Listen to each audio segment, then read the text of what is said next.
SUVs make a lot of sense for everyday life, but choosing the wrong one can cost you comfort, reliability, and thousands of dollars down the road. With so many options on the market, separating the great from the disappointing isn't easy. Whether you're shopping on a budget or need a capable three-row family hauler, we've done the work to find out which SUVs truly deliver. Let's break down the ones worth your money, and the ones you should think twice about. Best SUVs. For an affordable small crossover, the Kona really stands out. Where it shines most is tech and everyday practicality. Even the base model, which comes in around $27,500 all in, feels well equipped. You get a large, modern display, wireless Apple CarPlay and Android Auto, plus plenty of charging ports throughout the cabin. The interface is simple and easy to use, and Hyundai smartly kept physical buttons, so you're not forced to control everything through the screen. Up front, there's generous storage for things like your phone, wallet, sunglasses, or a small bag. The cargo area is surprisingly spacious, and the back seat offers enough room for passengers or even car seats, which isn't always a given in this segment. Earlier this year, we compared every small crossover priced under $30,000, and the Kona finished at the top of the list. That said, like most vehicles in this class, it's designed more for convenience than excitement. It's easy to maneuver and park, but the ride can feel a bit stiff, and acceleration is on the slower side compared to similarly sized cars.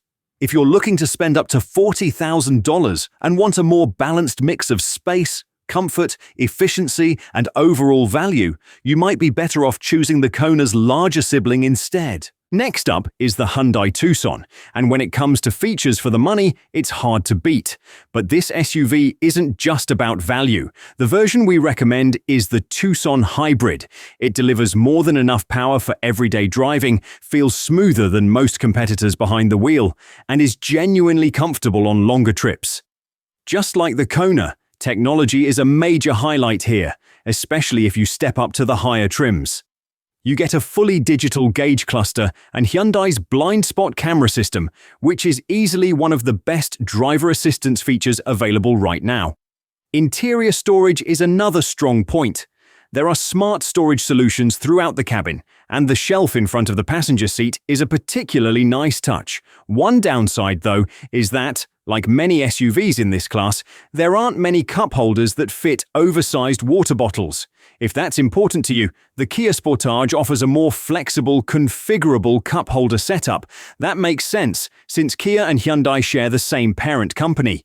These two SUVs are mechanically very similar, with most of the differences coming down to interior layout and exterior styling. They also share many of the same strengths. Realistically, you can't go wrong with either one. Both the Tucson and Sportage performed exceptionally well in our compact SUV comparison, and they're proof that Hyundai and Kia are building some of the best value-packed SUVs on the market right now. If you need something with more space and a touch of off-road capability, one SUV that's really standing out right now is the Subaru Outback. The Outback received a major redesign for 2026, and the updates are obvious both inside and out. Beyond the fresh styling, it now features a completely revamped interior with a far better tech setup. Subaru's older infotainment systems were slow and hard to see in bright light. This new system is faster, sharper, and much easier to use. The latest Outback is also slightly larger than before. A taller roofline creates more rear seat headroom and increases cargo capacity, which is always welcome, but the biggest upgrade. It finally handles, brakes, and accelerates more like a car, with far better stability in corners. You get noticeably more confidence without sacrificing the comfort the Outback has always been known for.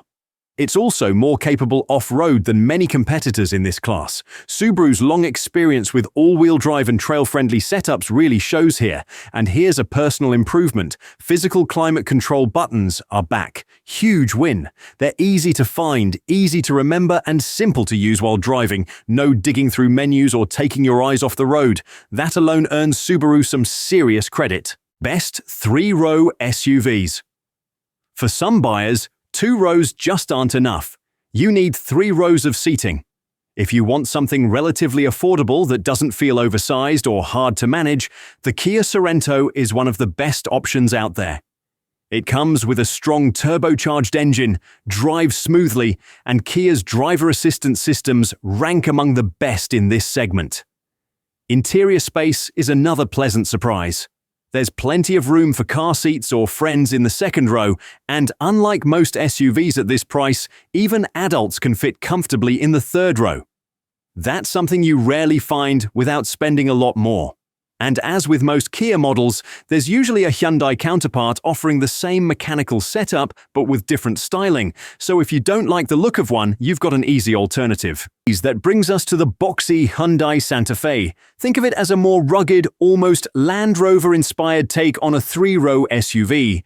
It delivers the same things we like about the Sorento: strong tech, lots of space, and smooth driving, just wrapped in a bolder design. And if you're coming from an older three-row SUV and thinking about trading it in, there are simple free valuation tools that can get you a quote in minutes, which makes the process a lot easier. But if you truly need three rows and you're willing to spend a bit more, the new Hyundai Palisade, especially the Palisade Hybrid. Inside, the design and materials feel genuinely upscale. Go with the peanut butter-colored interior, and it leans fully into luxury territory. Ride comfort and cabin quietness are right where you'd expect from a premium SUV, yet the pricing stays closer to what you'd pay for a well-equipped minivan. The hybrid powertrain is the one to get. It offers plenty of power while returning around 30 miles per gallon, which is impressive for something this size. Space is abundant across all three rows, and in the higher trims, you'll find features that most competitors simply don't offer at this price, including heated and power-reclining rear seats. The standard gas-powered Palisade, on the other hand, feels a bit underwhelming and isn't great on fuel. But choose the hybrid, and it becomes one of the best three-row SUVs you can buy right now. If the Palisade's look or vibe isn't really your thing, then at the top of the list right now is the new Ford Expedition, and honestly, it's the standout in this segment. Earlier this year, it went head-to-head with the updated Tahoe, and the Expedition came out on top. It's excellent to drive for a vehicle this large. The twin-turbo V6 delivers class-leading power that feels both strong and incredibly smooth. Compared to the Tahoe, it's noticeably more comfortable over rough roads, bumps, and potholes. Space is another major win here. There's plenty of room for passengers in every row, loads of cargo capacity, and excellent front row storage, which is something buyers in this class really appreciate. It's also extremely capable. The Expedition can tow close to 10,000 pounds, and that's a big reason to choose something like this over smaller three-row SUVs such as the Palisade or Grand Highlander. Fuel economy isn't great, but that's par for the course in this full-size SUV category. Some people won't love the steering wheel, especially since it has an unusual oval shape, but that's a minor complaint in the grand scheme of things. If you need an SUV with this level of power, space, and towing capability, it's hard to argue against the Expedition.